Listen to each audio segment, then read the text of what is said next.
Graça e paz, irmãos. Louvado seja Deus por esta noite. Eu estava ali sentado e preparando o sermão, finalizando, no dia de hoje. Às vezes tem dia que a gente está um pouco angustiado, e às vezes nem a gente sabe exatamente pelo que é. E a gente às vezes olha e fala, Senhor, tira isso, Ainda mais quem vai pregar, E é curioso como Deus trabalha, A gente vem e o Espírito Santo, ele trabalha no nosso coração em todo o culto. E foi no louvor que parece que o Senhor tirou essa angústia, Então, graças a Deus por isso. Deus, ele trabalha de diversas maneiras. E eu falo isso porque hoje a gente vai falar um pouco do Salmo 130. E o livro de Salmo, ele me chama a atenção, dos Salmos, me chama a atenção, porque é um livro onde o salmista, ele expressa o seu sentimento de uma forma que ele não tem vergonha de mostrar os seus sentimentos e as suas emoções para Deus. E Deus, ele recebe o louvor do salmista. E os Salmos, ele mostra muito da nossa humanidade, da nossa expressão como seres humanos. Ninguém é robô, todo mundo tem sentimentos, todo mundo tem momentos de extrema angústia, todo mundo tem momentos que precisa pôr para fora as lágrimas, precisa falar com Deus, clamar, pedir o socorro de Deus. Então, o Salmo 130, vocês podem abrir aí no Salmo 130, que a gente vai falar um pouco essa noite. A gente vai ler e depois a gente vai passando nos versículos. Salmo de número 130, versículo não, nos versos, Diz assim o texto: Das profundezas clamo a ti, Senhor. Ouve, Senhor, a minha voz. Esteja atento os teus ouvidos às minhas súplicas. Se tu, soberano Senhor, registrasse os pecados, quem escaparia? Mas contigo está o perdão, para que sejas temido. Espero no Senhor com todo o meu ser, e na sua palavra ponho a minha esperança. Espero pelo Senhor mais do que as sentinelas pela manhã. Sim, mais do que as sentinelas esperam pela manhã. Ponha a sua esperança no Senhor, ó Israel, pois no Senhor há amor leal e plena redenção. Ele próprio redimirá Israel de todas as suas culpas. Amém? Esse salmo, ele tem alguns fatos interessantes antes de nós entrarmos nele, que o Salmo 130, ele faz parte de uma coleção de 15 salmos, que vai do Salmo 120 ao Salmo 134, que são chamados salmos de peregrinação ou salmos de romagem. Ou seja, são cânticos usados pelos peregrinos que seguiam para Jerusalém com a finalidade de participar das grandes festividades anuais do povo de Israel. E esse salmo, também uma segunda curiosidade, ele faz também parte de uma coleção de 7 salmos chamados Salmos Penitenciais, que são os salmos de número 6, 32, 38, 51, 102, o 130, que é o que a gente vai estudar esta noite, e 143. O mais famoso deles é o de número 51, Todo mundo conhece, que é o salmo que relata o arrependimento do rei Davi após ele cometer um grave pecado. Os salmos penitenciais são assim chamados porque eles expressam sentimento de penitência, sentimento de quebrantamento, de arrependimento. Terceira coisa, esse salmo, ele é tão interessante que ele é um dos salmos preferidos de grandes homens da história da igreja. Homens como Agostinho, Calvino e Lutero tinham esse salmo como um dos preferidos. Lutero, ele gostava tanto desse salmo que ele via a doutrina da justificação a ponto de considerar como se fosse um salmo paulino, né? Por conter muitas semelhanças com a doutrina do apóstolo. É óbvio que não foi Paulo, né, irmãos, que escreveu esse salmo. Mas é por conter tanto a doutrina da justificação que ele assemelha a um salmo paulino, como se fosse um salmo paulino. É importante saber que este salmo não tem data exata. Alguns acham que foi durante o cativeiro babilônico ou que tenha sido composto apenas para ser cantado durante as festas de Israel. Mas o mais provável é que tenha sido escrito durante uma experiência de queda e de arrependimento do salmista. E é em cima dessa experiência que nós vamos ver o que nós podemos aprender com essa experiência de queda e arrependimento tão profunda que o salmista teve, a ponto de usar como exemplo para exortar Israel. Os versos de número 1 e 2, eles contêm um paralelismo, né? Então, os versos: das profundezas clamo a ti, Senhor. Ouve, Senhor, a minha voz. Esteja atento os teus ouvidos às minhas súplicas. Aqui é um paralelismo que é comum na poesia judaica. São duas frases que dizem a mesma coisa de formas diferentes. Em ambas, você pode notar que há um grito de socorro do salmista. A primeira parte do salmo, no verso 1, mostra a posição que o salmista se encontra. E essa posição, ele diz que está nas profundezas. Profundezas, logicamente, que é uma figura de linguagem, que pode estar tanto relacionado a profundezas do mar, como profundezas de um abismo, para mostrar o quão mergulhado em trevas o salmista se encontrava. O salmista, ele se encontrava em perigo, em estado de calamidade, angústia, profundeza da alma de um coração que estava perturbado por ter pecado. Sua consciência estava pesada. Certamente, ele perdeu a alegria nas coisas de Deus. Ele perdeu a alegria na salvação. Ele se sentia como alguém que havia sido lançado no mar ou num abismo e que estava chegando no fundo, como se fosse lançado fora da presença de Deus. E aqui a palavra profundeza, ela descreve muito bem a situação do crente quando peca.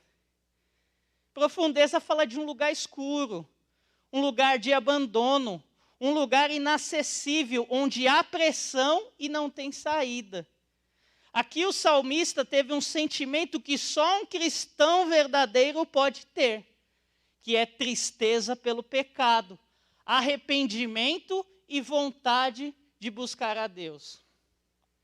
Apenas uma fé genuína pode demonstrar esse tipo de desespero. Você já viu algum ímpio se desesperar porque pecou? Não, só apenas uma fé genuína é capaz de mostrar esse desespero. E às vezes a gente está com aquele peso na nossa consciência e a gente fica pior ainda.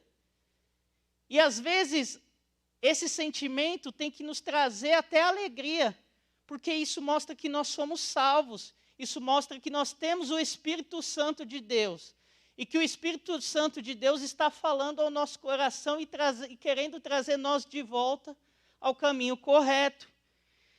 Existem pessoas, diferente dessas, que sentem um pesar, que pecam e só usam de desculpas para justificar suas iniquidades. Normalmente usam de frases de efeito, como: todo mundo faz isso. Quem nunca fez isso, que atira a primeira pedra? Eu só pequei porque fulano me influenciou. a carne é fraca. Quem nunca ouviu isso, né, irmãos? E nós que somos salvos, que fomos chamados por Cristo para esta boa obra, nós precisamos reconhecer o pecado em nossa vida, de forma que enquanto nós não nos considerarmos o pior dos pecadores, como Paulo diz em 1 Timóteo, capítulo 1, versículo 15, não teremos êxito em nossa caminhada cristã. Eu sou o pior dos pecadores. Precisamos parar de olhar para os pecados do próximo e focar em nossos pecados, que precisam ser tratados e curados na nossa vida, à luz da obediência a Cristo. Precisamos mais do que isso, precisamos ser rápidos em nos arrependermos. Não podemos demorar, tem que ser algo urgente para agora, neste momento, para que a comunhão com o nosso Deus seja restaurada quanto antes. E olha o que diz tanto no verso 1 como no verso 2. Clamo a ti, ouve, Senhor, a minha voz, esteja atento os teus ouvidos à minha súplica.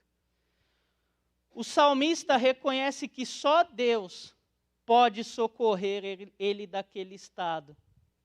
Tem uma frase que ela é muito famosa, acho que também todos os irmãos já devem ter ouvido, que diz assim: ou o pecado te afasta da oração, ou a oração te afasta do pecado.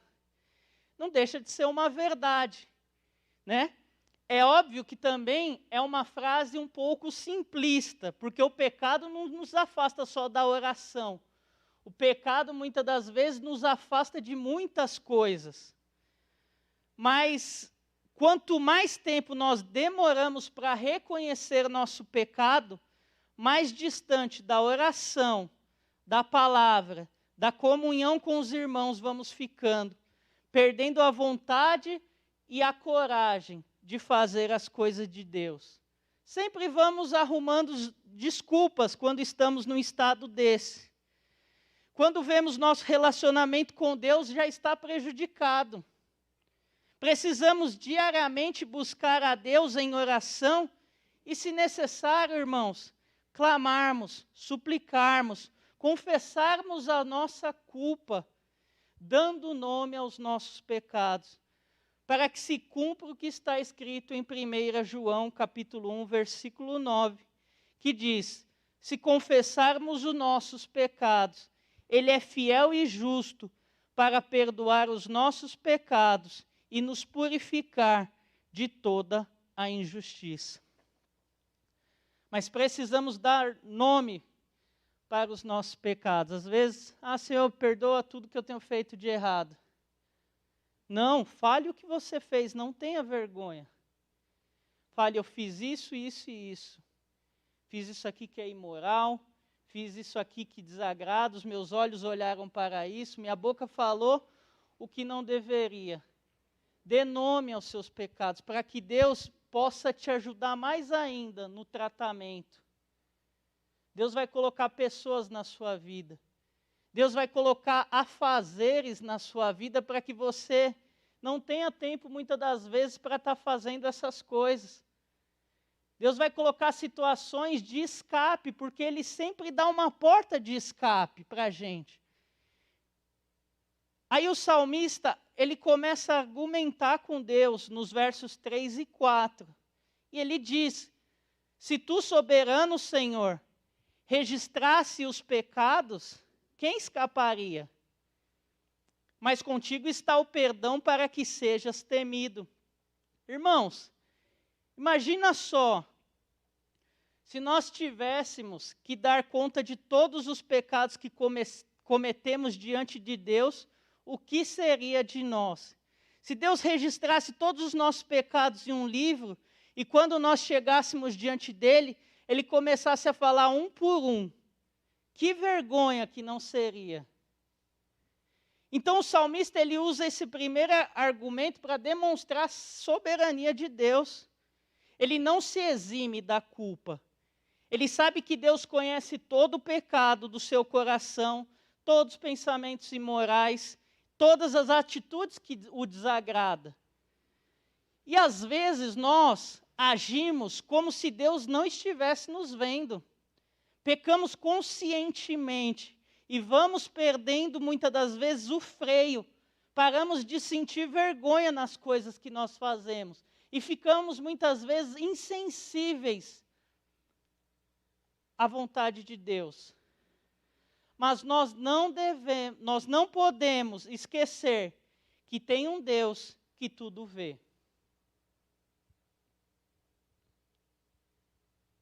É difícil, irmão.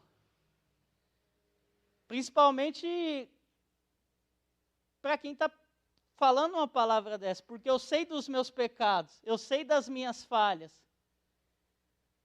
Mas eu vejo na minha vida e na vida dos irmãos o quanto Deus ele trabalha em cima das nossas falhas. O quanto Deus ele transforma o nosso coração. Lembra de quem você era lá atrás e veja quem você é hoje. Não foi por suas obras, não foi por sua vontade.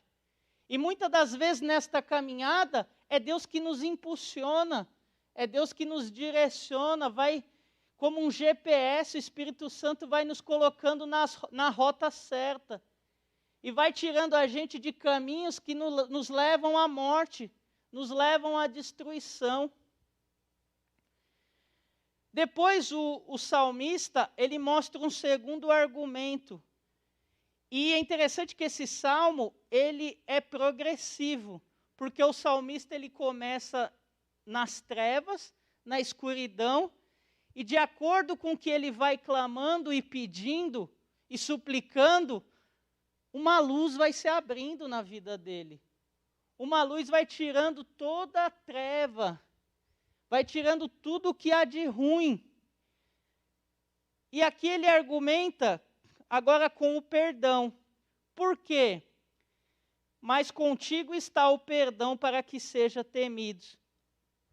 Porque o perdão é a solução para a justiça de Deus. Ele sabia que somente Deus poderia o libertar daquele sentimento de culpa. Sua confiança não estava no sacrifício de animais do Antigo Testamento para a expiação do pecado, mas sua confiança estava na pessoa do próprio Deus. Salmo 51, 17 diz assim: o sacrifício que Deus deseja é um espírito quebrantado. Não rejeitarás um coração humilde e arrependido. Deus, ele não despreza quem pede perdão com sinceridade, com verdadeiro arrependimento, buscando melhorar. Eu sempre digo, tentando ser melhor amanhã do que eu sou hoje, e assim sucessivamente. Não podemos nos acomodar, nos conformar, aceitar a situação. Nós sabemos, irmãos, que o único e suficiente sacrifício foi o de Jesus Cristo, que morreu em favor de todos os nossos pecados. A penalidade do pecado não está mais sobre nós, somos justificados diante de Deus. Portanto, nenhuma condenação há para quem está em Cristo Jesus.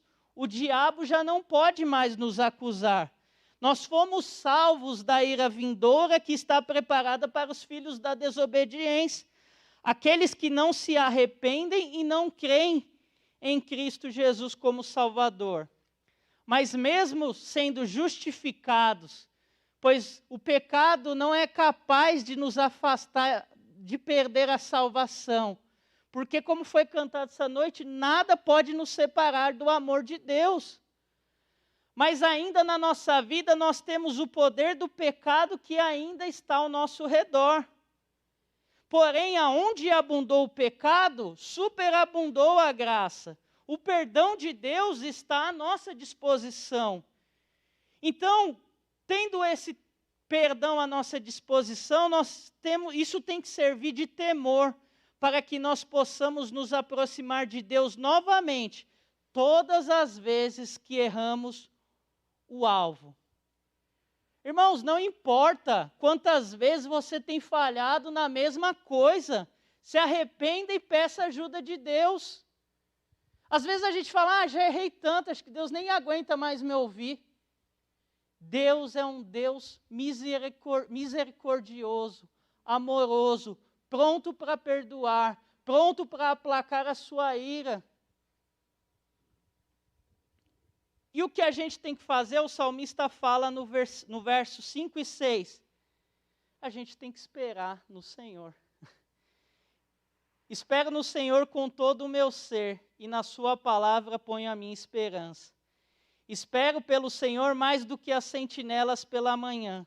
Sim, mais do que as sentinelas esperam pela manhã. Aqui o salmista, ele mostra 3 formas de esperar no Senhor. A primeira está no verso 5, parte A. Espero no Senhor com todo o meu ser, em algumas versões, ou minha alma aguarda no Senhor. Então, apenas um coração com uma fé genuína e que tem certeza das promessas do Senhor pode esperar com convicção. Por mais que já temos o perdão em Cristo, o crente sempre anseia pela experiência do perdão, que é aquele sentimento de liberação da culpa, a renovação da comunhão com Deus. É tão ruim, né, irmãos, quando a gente perde essa comunhão, esse relacionamento, parece que Deus está distante, né? Que o pecado parece que é um muro na nossa vida. Então a gente tem que esperar e ansiar por essa experiência do perdão. Verso 5, que é a parte B, espero na sua palavra, ou em algumas versões, ou na sua palavra ponho a minha esperança. Ter uma fé que não seja abalada, não está atrelada a pessoa ser mais otimista que outra ou ser mais forte. Ter uma fé que não seja abalada está ligado à experiência do relacionamento com a palavra de Deus. Porque em Romanos 10, 17 diz que a fé vem pelo ouvir e ouvir a palavra de Deus. É por meio de ouvir as sagradas escrituras que Deus nos concede essa fé genuína. Mas para ter uma fé que não seja abalada pelas circunstâncias, está atrelado a este relacionamento com a palavra. Aí agora eu pergunto aos irmãos, você costuma só ouvir a palavra nos cultos, através dos sermões? Você só costuma ouvir as palavras em EBDs através de aulas e se dão por satisfeitos? Ou buscam conhecer esta palavra no dia a dia, estudando com outras pessoas, meditando após um momento de leitura para que o Espírito possa te dar entendimento? Ou tirando dúvidas em fontes confiáveis? Hoje temos livros, temos sites confiáveis que a gente pode tirar as nossas dúvidas. Porque, irmãos, enquanto a gente não tiver esse relacionamento, nós não poderemos ser mais maduros na nossa fé. Enquanto nós não tivermos esse relacionamento com a palavra de Deus, né, esperar na palavra dele, nós seremos levados por qualquer vento de doutrina. Então nós precisamos ter este interesse em conhecer mais a Deus. Caso contrário, nós seremos vacilantes na nossa fé. Terceira coisa que nós devemos esperar no Senhor mais que a sentinela espera pela manhã. A sentinela é um guarda, né? Aqui o salmista expressa o sentimento que o cristão deve ter da restauração da comunhão com Deus.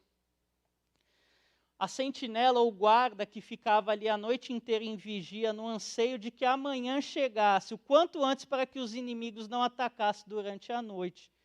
Então devemos ter esse anseio em voltar a nos relacionar com Deus. E não podemos deixar que o pecado se torne um muro nesse relacionamento, nos distanciando do nosso Senhor.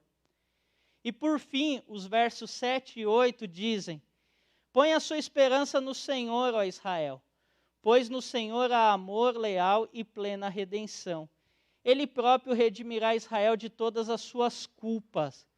Esse salmista provavelmente era um líder de Israel, e ele usa a sua experiência de queda e arrependimento para exortar Israel. Porque Israel, antes de ir ao cativeiro, estava num total pecado. O povo tinha se esquecido de Deus, né? E esse salmo aqui, Cristo, ele dá uma nova dimensão a essas verdades. Redimir aqui significa libertar, salvar. Israel nessa época esperava um novo êxodo, por um Messias prometido que libertaria o seu povo escolhido novamente. Mas grande parte do povo imaginava que seria uma libertação política ou social das nações pagãs que os oprimiam. E não foi isso que Deus enviou. Quando Cristo chegou e anunciou o reino, esse reino primeiro é um reino invisível. E ele era um libertador, só que um libertador diferente.